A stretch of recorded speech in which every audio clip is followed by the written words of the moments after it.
नमस्कार, मेरा नाम मगनदेव नारायण सिंह है।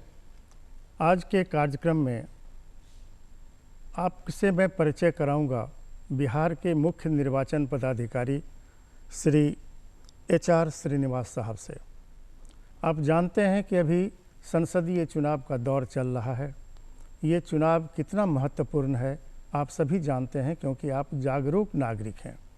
लेकिन फिर भी हमारा कर्तव्य बनता है कि आपको मैं पुनः पुनः जागरूक करूं। लेकिन इसके लिए हमारे जो HR श्रीनिवास साहब हैं, इससे उपयुक्त व्यक्ति और कोई नहीं हो सकते जो आपको बताएंगे कि गणतंत्र में, प्रजातंत्र में चुनाव का और उसमें मतदान का कितना महत्व है। तो हमारे साथ आए हुए हैं श्री HR श्रीनिवास साहब। श्रीनिवास साहब, आपसे बेहतर कोई व्यक्ति नहीं हो सकता है जो मतदान के महत्व को बता सके। हालांकि हमारे जो नागरिक हैं बिहार के, वो इसके महत्ता से बखूबी जागरूक हैं, लेकिन फिर भी हमारा आपका कर्तव्य होता है कि हम उनको बताएं कि ये मतदान कितना महत्वपूर्ण है। ये उनके लिए ही नहीं, राष्ट्र के लिए भी महत्वपूर्ण है।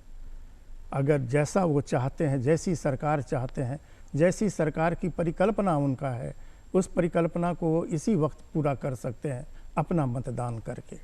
तो आप प्लीज़ हमारे दर्शकों को बताएं कि ये मतदान कितना महत्वपूर्ण है और वो मतदान करने से किसी भी सूरत में चूके नहीं। धन्यवाद मगनदेव जी, आपका सभी दर्शकों को भी धन्यवाद। मैं दो आम निर्वाचन कराया इस पद में आने के बाद। 2019 में भी लोकसभा आम निर्वाचन किया था और 2020 में भी विधानसभा का आम निर्वाचन किया था। अब 2024 का लोकसभा आम निर्वाचन है। बिहार लोकतंत्र के जननी है, वैशाली। हम लोग बहुत गर्व से बोलते हैं कि पूरा दुनिया को लोकतंत्र का ABCD सिखाने वाले हम लोग हैं। परंतु हम लोगों का मतदान प्रतिशत आप देखेंगे, ये अच्छा बात नहीं है। इनफैक्ट अभी ये निर्वाचन शुरू होने के पहले तक हम लोग जम्मू एंड कश्मीर को छोड़ के सबसे नीचे हम ही लोग थे। अब जो प्रथम चरण का जो इलेक्शन हुआ उसमें जम्मू एंड कश्मीर भी हमसे अधिक मतदान प्रतिशत प्राप्त किया है। इसलिए आज के डेट में पूरा भारतवर्ष में सबसे कम मतदान प्रतिशत वाला राज्य बिहार है। ये हम सब लोगों के लिए चिंता का विषय है। लोकतंत्र पार्टिसिपेटिव होता है, ये जनता का है, जनता से ही होगा, जनता ही निर्णय लेगा। तो हमको कौन रिप्रेजेंट करेगा लोकसभा में, ये निर्णय लेने का अधिकार भारत का संविधान ने हम सब लोगों को दिया है। इस हक को अगर हम लोग उपयोग नहीं करेंगे तो ये बहुत बड़ा हम लोग अपना हक को खोने का अपराध कर रहे हैं। हम लोग ये निश्चित होना चाहिए कि ये जो हक हम लोगों को मिला है, गर्व से हम लोग जाना चाहिए मतदान केंद्र पर और मत का प्रयोग करना चाहिए। अगर लोकतंत्र को हम लोग एक बहुत बड़ा सदन मानते हैं, बिल्डिंग मानते हैं, उसके बुनियादी होता है इलेक्शंस, और निर्वाचन से ही हम लोग लोकतंत्र का रूपरेखा तय करेंगे। अगर हम लोग इधर से विमुख हो जाएंगे इलेक्शन से, निर्वाचन से, तो हमारा लोकतंत्र सुदृढ़ नहीं रहेगा। कौन हम लोग का रिप्रेजेंट करना चाहिए, हमारा भविष्य क्या होना चाहिए, इसको निर्णय लेने का इससे बढ़िया मौका बार बार नहीं मिलेगा। आम निर्वाचन लोकसभा का 5 साल में एक बार आता है। ये एक दिन मतदान घर से निकल कर मतदान केंद्र जाकर अपनी जो मनपसंद अभ्यर्थी है उनको चुनना इस देश के लिए बहुत बड़ा आप लोगों का एक सर्विस होगा, लोकतंत्र के लिए एक सर्विस होगा, और इसके महत्व को हम सब लोग समझना चाहिए। दर्शकों, मैं आपको बताना चाहूँगा, कल 26 तारीख को राज्य में 5 स्थानों पर चुनाव होने जा रहा है।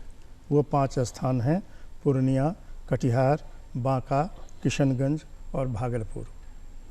इन जगहों पर जहां कल मतदान होना है, वहां आप सब लोगों को सक्रियता से भाग लेना चाहिए। सबसे जरूरी काम मतदान। देश को सपोर्ट करते हैं, इसीलिए वोट करते हैं। बड़ी जोर शोर से तैयारियां चल रही हैं आपके स्वागत के लिए। इलेक्शन का दिन मतलब छुट्टी नहीं, ड्यूटी का दिन। सोशल मीडिया, मौज मस्ती सब बाद में, पहले ड्यूटी वोटिंग की। वोटर लिस्ट में नाम चेक कीजिए, वोटर सर्विस पोर्टल पे लॉगिन कीजिए। कौन सी डेट, कौन सा बूथ, सब चेक करेंगे, वोट करेंगे। तो जाइए अपनी ड्यूटी निभाइए। ये सिर्फ निशान नहीं, शान है। लोकतंत्र में हमारा भी योगदान है। मेरा वोट मेरी ड्यूटी। मेरा वोट मेरी ड्यूटी।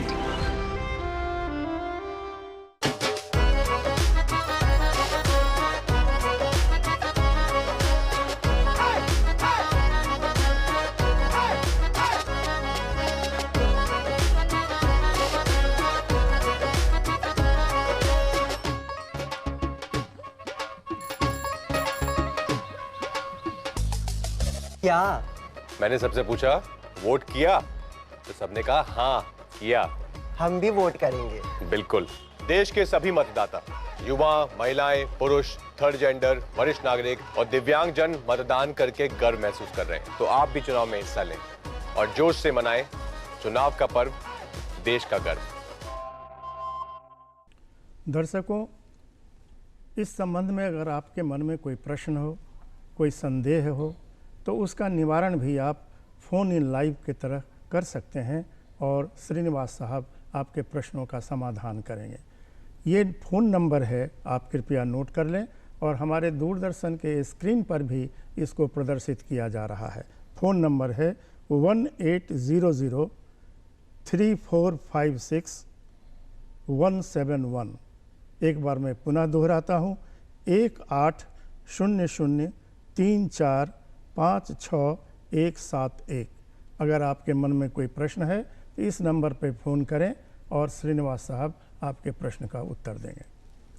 तो श्रीनिवास साहब, आपने कहा कि कई चुनावों का आपने संचालन किया है और बखूबी किया है, और इसीलिए आपको इस बार के संसदीय चुनाव की भी जिम्मेदारी आपको सौंपी गई है। क्या इस चुनाव में सारी तैयारी बिल्कुल परफेक्ट कर ली गई है? कहीं कोई संदेह की गुंजाइश नहीं है? कहीं कोई शक शुबा की गुंजाइश नहीं है? एकदम। भारत निर्वाचन आयोग ने बहुत डिटेल्ड प्लान ऑफ एक्शन देता है, वो इलेक्शन शेड्यूल देता है कि इलेक्शन का पहले क्या क्या करना चाहिए। 6 महीने पहले से हमारा तैयारी शुरू हो जाती है। हम लोग का वोटर लिस्ट में जो लोग दोहरा प्रविष्टि है या लोग मर चुके हैं, उन लोगों का नाम नहीं हटा है, या दूसरा जगह चले गए लेकिन उन लोगों का नाम इसमें रहता है, उन लोगों का सारी ऐसे लोगों को चिन्हित करके वोटर लिस्ट से हटाने का पहले काम करता है। नया हमारा जो मतदाता है जो 18 साल हो गया, उन लोगों को जोड़ने का हम लोग काम करते हैं। उसके अलावा जो पोलिंग स्टेशन में अधिक मतदाता हो गया है, जो सीलिंग है 1500 से उसके अधिक, तो हम लोग नया पोलिंग स्टेशन क्रिएट करने का प्रयास करते हैं। सभी मतदान केंद्रों के भौतिक निरीक्षण करते हैं ताकि हम लोग का मूलभूत सुविधाएँ सारी उपलब्ध है या नहीं। और हम लोग ये भी ट्रेनिंग भी शुरू कर देते हैं हमारा चिन्हित पदाधिकारी और कर्मियों को कि आम निर्वाचन के लिए आप लोग कैसे तैयार होना चाहिए, जिससे जिला स्तर पे, राज्य स्तर पे बहुत सारी सेल गठित हो जाता है पर्सनल मैनेजमेंट के लिए, लॉजिस्टिक्स के लिए, ट्रांसपोर्ट के लिए, प्रशिक्षण के लिए। इस तरह से बहुत सारे सेल्स क्रिएट हो जाता है। बजट का आवंटन करना, टेंडर निकालना, रेट तय करना, इस तरह से बहुत सारे कार्यक्रम भारत निर्वाचन आयोग ने बहुत डिटेल रूप से दिया है टाइमलाइन के साथ, और इसका मॉनिटरिंग भी होता है कि इसका सारे अनुपालन हुआ है नहीं। हम लोग पूरा प्रिपेयर करते हैं, उसका बाद ही हम लोग का इलेक्शन अनाउंस होता है और हम लोग इलेक्शन का संचालन करते हैं। तो दर्शकों, आपको ये समझना चाहिए कि किसी तरह की कोई त्रुटि इस चुनाव में नहीं होना है। जिसको कहते हैं कि फुल प्रूफ व्यवस्था, वो व्यवस्था कर दी गई है, इसलिए आपके मन में कोई शक शुबा नहीं होनी चाहिए।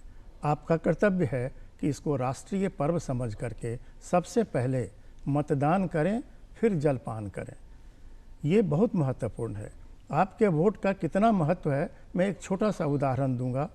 इसी एक वोट का महत्व के चलते फ्रांस में आज रिपब्लिक है। वहाँ पहले राजशाही था। कई लोग कहते थे कि नहीं साहब, यहाँ लोकतंत्र होना चाहिए, गणतंत्र होना चाहिए, लेकिन कुछ लोग राजशाही के पक्ष में थे। हुआ कि चुनाव हो जाए, और जब चुनाव हुआ तो राजा साहब थे, वो निकलते रहे, चुनाव ख़त्म हो गया, उन्होंने अपना मतदान नहीं किया और एक वोट से राजशाही ख़त्म हो गई। और गणतंत्र कायम हो गया। तो आपका एक वोट कितना महत्वपूर्ण है ये आप समझ लें। ये नहीं समझें कि एक मैं नहीं दूंगा तो क्या होगा। ये मौका है, आप अपना मनपसंद सरकार का गठन कर सकते हैं और आपका एक वोट उतना ही महत्वपूर्ण है। मैं फिर बताऊंगा आपको, सरदार वल्लभ भाई पटेल नगर पालिका का चुनाव लड़ रहे थे और एक वोट से हार गए थे। अटल बिहारी वाजपेयी, आपको याद होगा, प्रधानमंत्री का पद एक वोट से हार गए थे। इसलिए आपका एक वोट बहुत महत्वपूर्ण है। आप सबसे पहले मतदान करें। 26 तारीख कल जहाँ जहाँ चुनाव हो रहा है 5 स्थानों पर, वहाँ के दर्शकों को मैं खास रूप से कहूँगा, विशेष रूप से कहूँगा कि वो अवश्य मतदान करें। आपके वोट का बहुत महत्व है। श्रीनिवास साहब, अगर कोई वोट डालने जाता है और उसके पास मतदाता पत्र नहीं है तो वो क्या करे? बहुत अच्छा प्रश्न है। देखिए, हम लोग मतदाता कार्ड, वोटर कार्ड जो हम लोग आम भाषा में बोलते हैं, electoral photo identity card, voter card तो हम लोग सभी लोगों को बांटते हैं। मान लीजिए वो आपको किसी कारण से नहीं मिला या आपने खो लिया या टूट गया। भारत निर्वाचन आयोग ने 12 डॉक्यूमेंट्स को चिन्हित किया है। अगर आपके पास वोटर कार्ड नहीं है तो कोई दिक्कत नहीं, आपके पास आधार है, आधार से आप लोग आपका पहचान कर सकता है, आपका पैन कार्ड से आपका पहचान कर सकता है, आपका ड्राइविंग लाइसेंस से पहचान कर सकते हैं, पासपोर्ट से पहचान कर सकते हैं, जो आपका बैंक अकाउंट पासबुक है जिसमें आपका फ़ोटो है उससे आपका पहचान हो सकती है। इस तरह से 12 डॉक्यूमेंट है। ये ज़रूरी नहीं है कि हम लोग को वोटर कार्ड का ही आवश्यकता है। एक फ़ोन आ रहा है, कोई दर्शक कुछ जानना चाहते हैं। हाँ, कहाँ से बोल रहे हैं? हेलो हेलो, आप कहाँ से बोल रहे हैं? हेलो, हाँ, आप कहाँ से बोल रहे हैं? पूर्णिया से बोल रहे हैं। हाँ, पूछिए, क्या प्रश्न है आपका?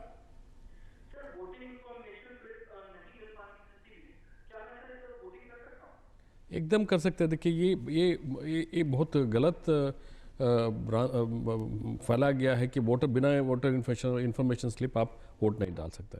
वोटर इन्फॉर्मेशन स्लिप जैसे नाम ही बोलता है, सिर्फ इन्फॉर्मेशन के लिए आपको कि आपका नाम किस मतदान केंद्र पर है और किस क्रम संख्या में है और आपका मतदान केंद्र में कितना बजे से आपका मतदान शुरू होगा। ये सारी इन्फॉर्मेशन आपको वोटर सर्विस पोर्टल है, आप इसमें गूगल में जाके देख लीजिए, उधर भी आप अपने एपिक कार्ड डालने से सारी इन्फॉर्मेशन मिलेगा। इसी तरह से वोटर हेल्पलाइन ऐप है, एंड्रॉयड में भी है, iOS में भी है, आप अपने मोबाइल में डाउनलोड करके चेक कर सकते हैं अपने एपिक नंबर डाल के, या अपने डिटेल्स डाल करके आप चेक कर सकते हैं कि हमारा कब होगा। और जैसे मैं बताया, वोटर इन्फॉर्मेशन स्लिप इन्फॉर्मेशन के लिए है। वोटर इन्फॉर्मेशन स्लिप आपका पास होने से अकेले आपको वोट डालने नहीं देगा, क्योंकि उसमें मतदान पहचान पत्र होना बहुत ज़रूरी है। तो पहले जैसे बोला मैंने, या आपने वोटर कार्ड लेके जाइए या आधार कार्ड ले जाइए, कोई ना कोई कार्ड आपका पहचान के लिए आवश्यक है।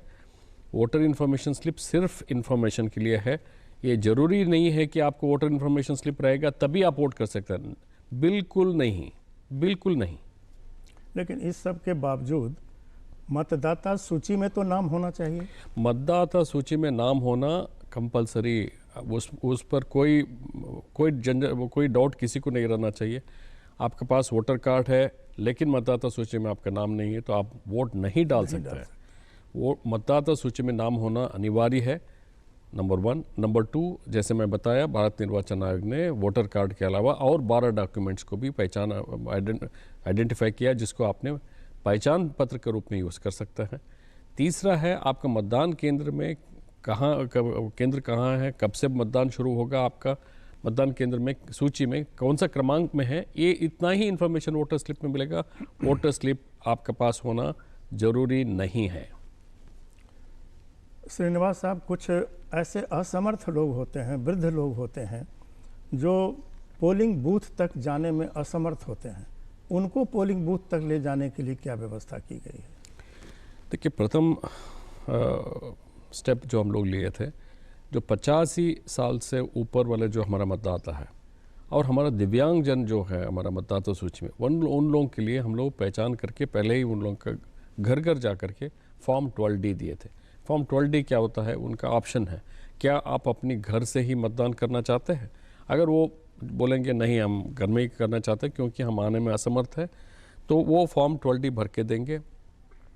जो निर्वाची पदाधिकारी है जांच पड़ताल के बाद उनको घर पर वोटिंग करने का मौका देंगे। ऐसे देखा गया है कि ज़्यादा से ज़्यादा लोग मतदान केंद्र पर ही आकर के वोट डालने में इच्छा रखते हैं, क्योंकि मतदान केंद्र पर आके वोट डालना ये अलग एक्सपीरियंस होता है। लेकिन व्यवस्था है, ये नंबर 1 है। ये हम लोगों का जो निर्वाचन का दिन है, मतलब मतदान का दिन है, उसके पहले ही हम लोग जो घर घर जा कर के वैसे लोग जिन लोग फॉर्म 12D अप्लाई किया था, जिसका निर्वाची पदाधिकारी ने स्वीकार किया था, उन लोगों का हम लोग मतदान करा देते हैं। इसके अलावा जैसे कल हमारा दूसरे चरण का मतदान होने वाला है, वैसे लोग जो लोग मतदान केंद्र आने में सक्षम नहीं है, अशक्त है, वृद्ध है, कोई बीमारी से पीड़ित है, तो वो लोग हमारा हेल्पलाइन है 1950, उसमें फ़ोन कर सकता है, वो जो टोल फ्री है, या हमारा एक सक्षम ऐप है उसमें भी रजिस्टर कर सकता है कि हमको ट्रांसपोर्ट की व्यवस्था चाहिए। तो हम गाड़ी देंगे आप लोगों को घर से लेके मतदान केंद्र पर आने के लिए। मतदान केंद्र में आप मतदान करने के बाद आपको वापस घर पर छोड़ेंगे। वैसे व्यक्तियों को जो इसका पात्रता रखते हैं, ये व्यवस्था भी हमने किया है। तो आपने तो अपने स्तर से सारी व्यवस्थाएं कर दी, अब तो मतदाताओं की जिम्मेदारी होती है कि मतदाता मतदान केंद्र पर पहुँचें और अपना मतदान करें। दूसरे चरण की जिन 5 सीटों पर शुक्रवार को चुनाव हो रहा है, उनमें से ज़्यादातर सीमांचल की हैं। इनमें से कुछ की सीमा बांग्लादेश और नेपाल के साथ भी लगती है, इसलिए यहाँ सुरक्षा चाक चौबंद है। अंतर्राष्ट्रीय और दूसरे जिलों से लगने वाली सीमाएं मतदान के 24 घंटे पूर्व ही सील कर दी जाएंगी। भीषण गर्मी के मद्देनजर मतदान केंद्रों पर पानी और छाया की पूरी व्यवस्था चुनाव आयोग द्वारा की गई है। कई स्थानों पर मतदान के समय में भी परिवर्तन किया गया है। मतदान सुबह 7 बजे शुरू होगा, लेकिन कुछ जगहों पर शाम 4 बजे तो कुछ स्थानों पर शाम 6 बजे समाप्त होगा। चुनाव आयोग ने मॉडल बूथ, पिंक बूथ और दिव्यांग बूथ की व्यवस्था तो की ही है, साथ ही बुजुर्ग और ऐसे दिव्यांग मतदाता जो बूथ तक चल कर नहीं आ सकते, उनके घर जाकर वोट डलवाने की व्यवस्था की गई है। आपके पास अगर मतदाता पहचान पत्र नहीं है तो इसके लिए चुनाव आयोग ने आधार कार्ड, ड्राइविंग लाइसेंस, पासबुक और पैन कार्ड सहित 12 विकल्प दिए हैं। तो आप मतदान करने अवश्य जाएं और अपनी पसंद के प्रत्याशी को वोट करें। ईवीएम से वोट देना आसान है। आइए इलेक्ट्रॉनिक वोटिंग मशीन यानी ईवीएम के बारे में जानते हैं कुछ रोचक तथ्य। ईवीएम का उपयोग पहली बार 1982 में दक्षिणी राज्य केरल के पारूर विधानसभा क्षेत्र में किया गया था। 2004 के आम चुनावों के दौरान लोकसभा की सभी 543 सीटों के लिए इनका उपयोग किया गया। ईवीएम में बैलेट यूनिट और कंट्रोल यूनिट शामिल है। प्रणाली को और अधिक पारदर्शी बनाने के लिए वोटर वेरिफाइएबल पेपर ऑडिट ट्रेल या वीवीपैट की शुरुआत की गई। इसका उपयोग 2019 के आम चुनावों के दौरान सभी लोकसभा निर्वाचन क्षेत्रों में किया गया था। आइए जानते हैं ईवीएम वीवीपैट कैसे काम करता है।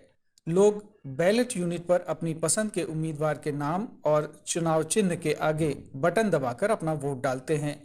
उम्मीदवारों का विवरण दिखाने वाली एक पेपर स्लिप निकलती है और वीवीपैट की पारदर्शी विंडो के माध्यम से लगभग 7 सेकंड तक दिखाई देती है। ईसीआई द्वारा निर्मित ईवीएम अधिकतम 2000 वोट रिकॉर्ड कर सकती है। ईवीएम दक्षता को बेहतर ढंग से समझने के लिए यह देखना महत्वपूर्ण है कि आम चुनावों में पहले उपयोग किए जाने वाले कागजी मतपत्रों की तुलना में इनका प्रदर्शन कैसा है। चूंकि मतदान एक बटन दबाकर किया जाता है। एक फ़ोन आ रहा है श्रीनिवास साहब, हमारे दर्शक जानना चाहते हैं, उनके मन में कोई प्रश्न है। हाँ, अपना नाम बताइए। मेरा नाम अविनाश है सर। नमस्कार। कहाँ से बोल रहे हैं?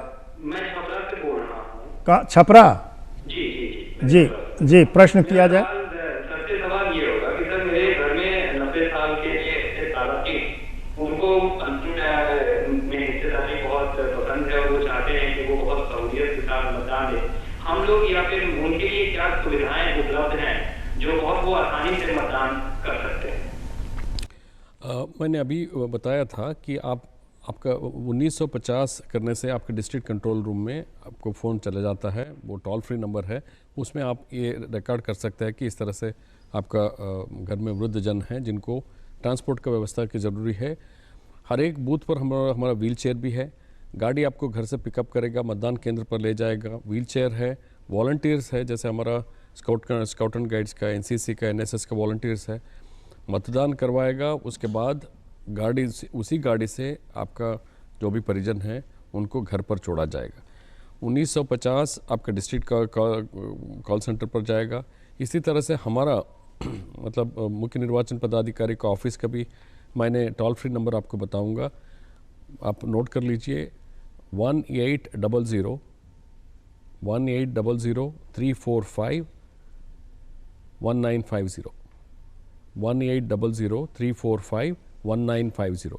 इसमें भी आप रिकॉर्ड कर सकते हैं कि आपको आपका घर कहाँ है, कौन सा बूथ पर आपको इस तरह से ट्रांसपोर्ट की व्यवस्था चाहिए, हम लोग व्यवस्था करेंगे। श्रीनिवास साहब, ईवीएम मशीन को मतदान के बाद सुरक्षित रखने की क्या व्यवस्था है? अक्सर लोग चर्चा करते हैं कि हमारा वोट बदल गया, मैं डाला था किसी और में, वोट चला गया किसी और में, ये क्या संभव है क्या?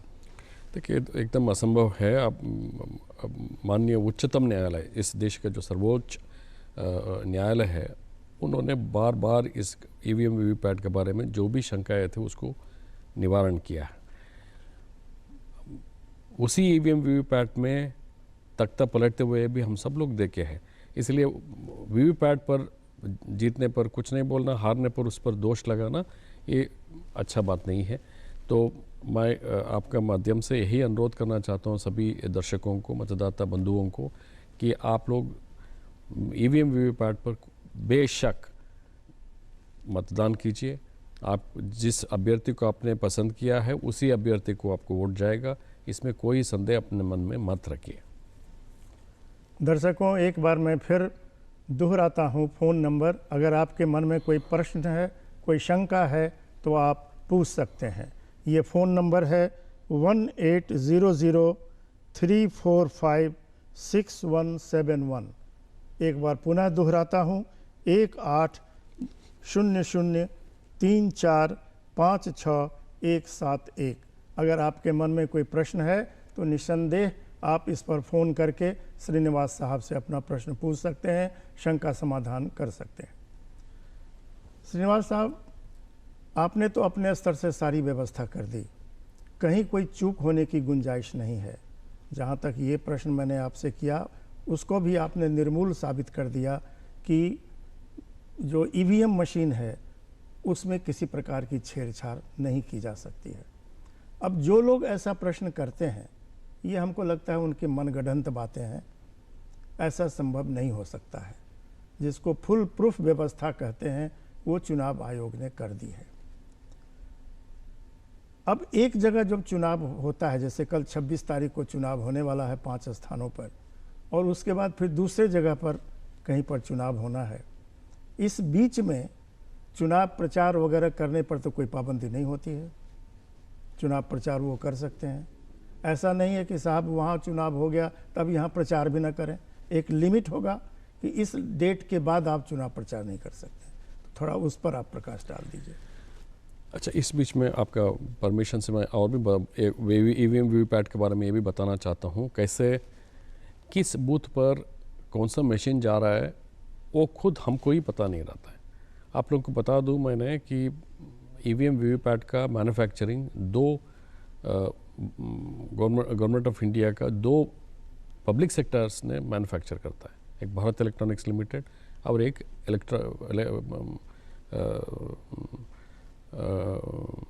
Electronics corporation of India limited. अब इन मशीनों का पूरा राज्य के लिए हमको मिला। हमने डिस्ट्रिक्ट वाइज जितना मतदान केंद्र है उसके हिसाब से हमने इधर बांटा, डिस्ट्रिक्ट को बांटा। अब डिस्ट्रिक्ट ने रखा रहा, अब उस डिस्ट्रिक्ट ने जितना उनका उस डिस्ट्रिक्ट में असेंबली कॉन्स्टिट्यूंसीज है उतना उन लोगों को बांटा। ये बांटने वाला जो काम है ये सब रैंडमाइजेशन से होता है। अब हर एक असेंबली सेगमेंट में मान लीजिए 330 बूथ है, कौन सा मशीन किस बूथ पर जाएगा वो खुद डीएम को पता ही नहीं रहता है, ना एसडीओ को पता नहीं रहता है। मात्र मतदान का 3 दिन पहले हम उन लोगों का मतदान केंद्र निर्णय होता है।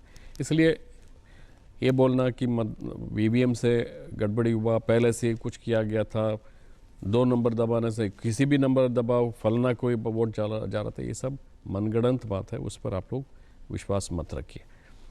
जहाँ तक आप पूछ रहे थे हमको कि प्रचार प्रसार के बारे में, देखिए इसमें स्पष्ट नियम है। रिप्रेजेंटेशन ऑफ पीपल्स एक्ट में लिखा है जो मतदान समाप्ति की 48 घंटे के पूर्व, जैसे चपरा से एक मित्र ने अभी फ़ोन किए थे, चपरा में शाम 6 बजे निर्वाचन समाप्त होगा, उनका जब चरण होगा उस समय। इसी तरह से कल का भी हम लोग का 6 बजे तक ख़त्म हो जाएगा। तो 6 बजे से 48 घंटा पूर्व मतलब कल हम लोग का 26 को इलेक्शन पोलिंग है कल, लेकिन 24 तारीख का शाम 6 बजे से ही हमारा साइलेंट पीरियड शुरू हो गया। इस पीरियड में, इस 48 घंटा में किसी प्रकार का सभा, आम सभा, नहीं तो कोई नुकड़ कॉर्नर मीटिंग इस तरह से नहीं हो सकता है, परंतु अभ्यर्थी घर घर जा कर के मतदाताओं से मत का याचित करना अलाउड है।